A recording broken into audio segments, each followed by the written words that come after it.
আজকে হেসেলে হয়েছে দুর্দান্ত একটা রেসিপি, সবাইকার পছন্দের রেসিপি। তার জন্য দেখতে থাকুন কি হচ্ছে।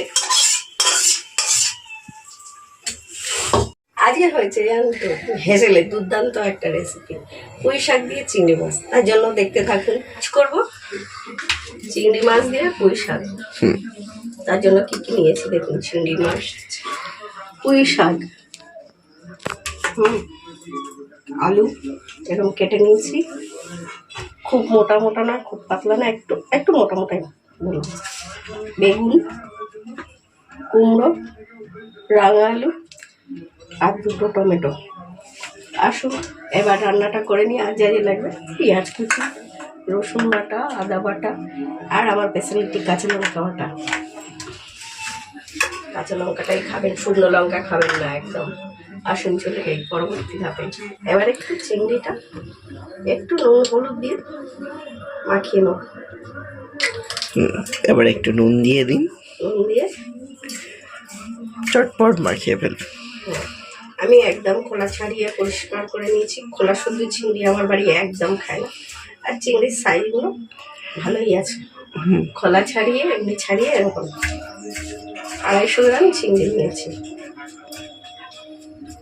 চিংড়ি দিয়ে যাই করবেন সেটাই ভালো লাগে। চিংড়ি মানে আমার ঘরে সবসময় চিংড়ি থাকে, দেখবেন চিংড়ি কত রকমের চিংড়ি খাবেন, যাতে দেবেন সেটাই ভালো লাগে। আসবো চাইলে সাদা তেলেও করতে পারেন।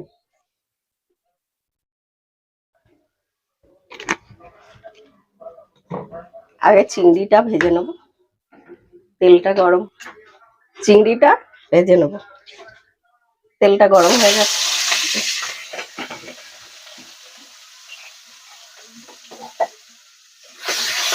চিংড়ি কখনো খুব ভাজবেন না, চিংড়ি বেশি ভাজলে রবার রবার হয়ে যাবে। আমরা 1.5 থেকে 2 মিনিট একটু চিংড়িটা নেড়ে নেবো কালার হওয়া অবধি।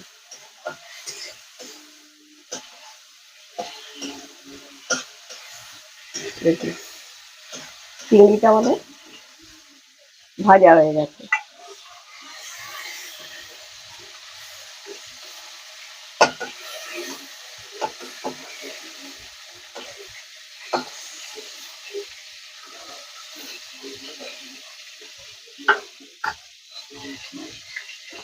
দিয়ে দেবো আরেকটু তেল।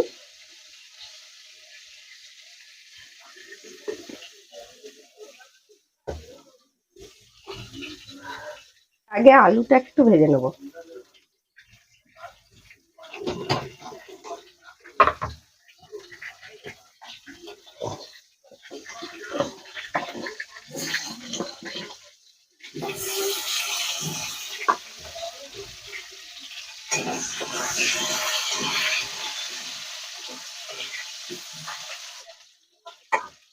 এবার এইগুলো দিয়ে দেবো, এই সবজিগুলো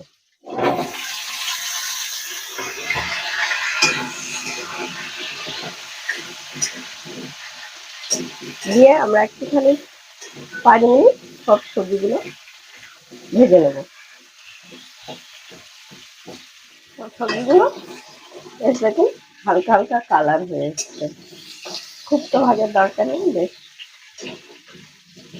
মোটামুটি আমাদের ভাজা কমপ্লিট। সবজিগুলো নামিয়ে নেব।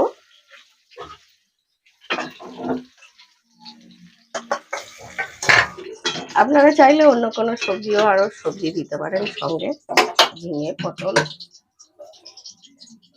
যদি দেবার ইচ্ছা হয়।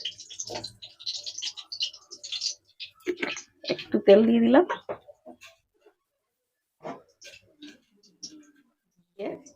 দিয়ে দেবো 5 ফোড়ন।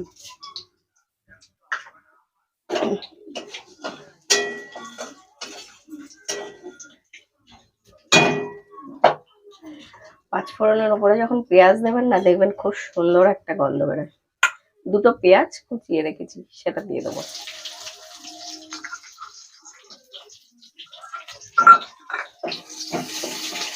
ছোটবেলায় যখন আমার মা রান্না করতো, এই পাঁচফোড়নের উপর পেঁয়াজটা দিত, এত সুন্দর গন্ধ, সাথে আমি দিতে পারতাম না কেন।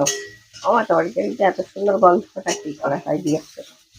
তখন মা বলল যে পাঁচফোড়নের ওপরে পেঁয়াজ দিলে খুব সুন্দর একটা গন্ধ ছাড়ে। চিংড়ি মাছ আছে, পেঁয়াজ রসুনটা দিলে ভালো লাগে। আর যদি না খেতে চান স্কিপ করে যাবেন, পেঁয়াজ রসুন না দিয়েও খারাপ লাগে না। পেঁয়াজটা আমাদের বেশ দেখুন ভাজা হয়ে গেছে। এবার দিয়ে দেবো টমেটো দুটো। টমেটো দুটো আগে দিলাম হচ্ছে টমেটো থেকে একটা জল বেরোয়, সেটা এই মশলাটা কষা হয়ে যাবে। আর দিয়ে দেবো হাফ চামচ রসুন,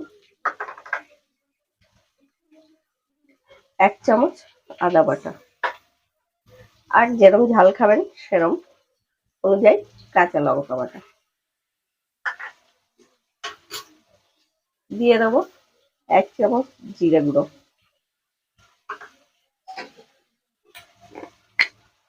হলুদ দেবো আন্দাজ অনুযায়ী একটা দিয়ে দেবো।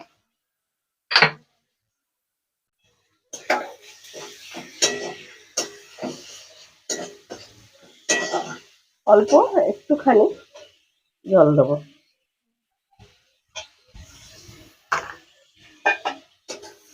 মশলাটা যাতে ধরে না যায় সেই অনুযায়ী জল দেবো। রেসিপিটি যারা দেখছেন ভালো লাগলে লাইক করবেন, কমেন্ট করবেন, শেয়ার করতে ভুলবেন না যাতে অন্যরা দেখতে পায়। আর যারা পেজে দেখছেন পেজটিকে ফলো করে দেবেন, যারা ইউটিউবে দেখছেন তারা সাবস্ক্রাইব করে দেবেন চ্যানেলটি।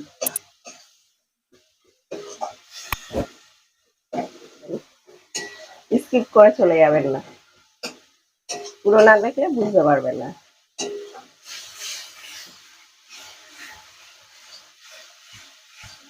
মশলাটা আমরা একটু কষে নিই।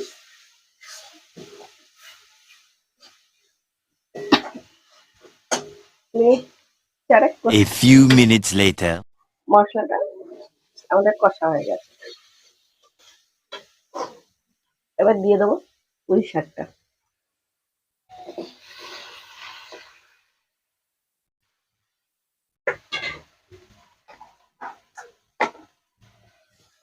পুঁই শাকটা দিয়ে মশলার সঙ্গে ভালো করে মিশিয়ে নেবো। আমরা কিন্তু এখনো নুন দিইনি।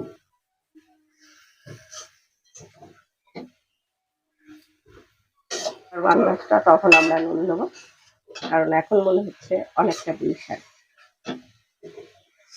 শাক মানেই মনে হয়, প্রথমে মনে হয় যে কতটা।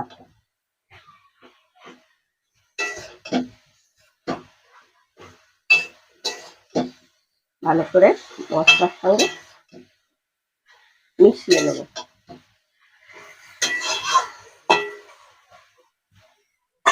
নিয়ে 10 মিনিট ঢাকা দিয়ে রাখবো। 10 minutes later. দেখুন কতটা কমে গেছে, তাই না? বললাম, ওই জন্য বললাম শাক প্রথমে দেখতে লাগে যেন কড়াই ভর্তি। আরো নুন করলে কমে যাবে। এবার সবজিগুলো দিয়ে দেবো।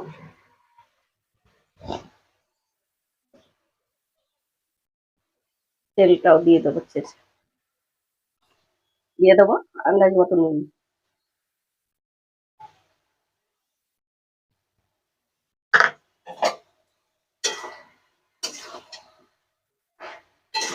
খুবই সহজ রেসিপি একদম।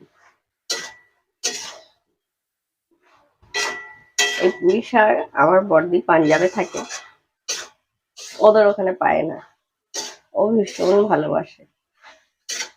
আর বলবে যখন আমার মা বা ভাই যাবে বলবে দানা নিয়ে আসবে, আমি গাছ বসাবো। বা পুঁই শাক, ছোট পুঁই শাকের গোড়া নিয়ে আসবে। ও ভীষণ ভালোবাসে, আমরাও ভালোবাসি পুঁই শাক।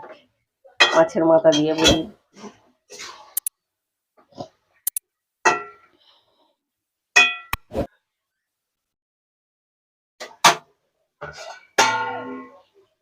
এবার মিডিয়াম আগুনে আমরা 15 মিনিট ঢাকা দিয়ে বসিয়ে রাখবো। 15 minutes later. ফিরে এলাম 15 মিনিট পর।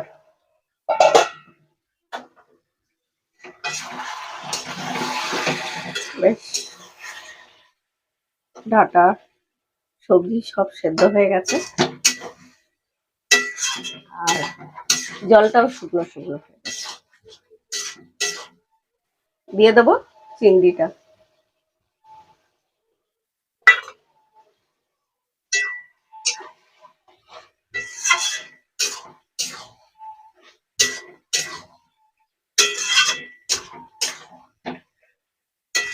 সবজিগুলো তাই দেখুন মোটা মোটা কেটেছি, তাই একদম সেরকম সুন্দর সেদ্ধ হয়ে গেছে।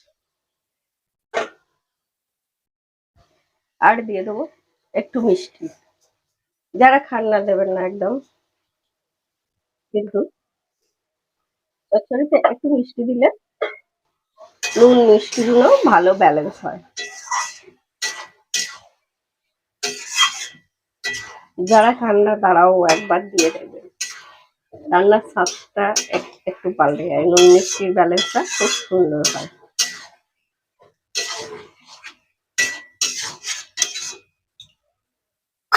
একটু 2 মিনিট আমরা মিষ্টিটা দিয়ে একটু ঢাকা দিয়ে নেবো, কারণ মিষ্টি দিয়ে জল জল ভাবটা কেটে যাবে। 2 minutes later.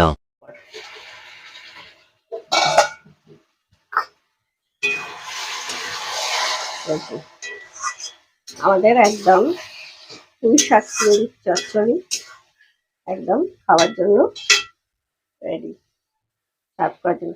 এই সময় দিয়ে দেবো একটু গরম মশলা,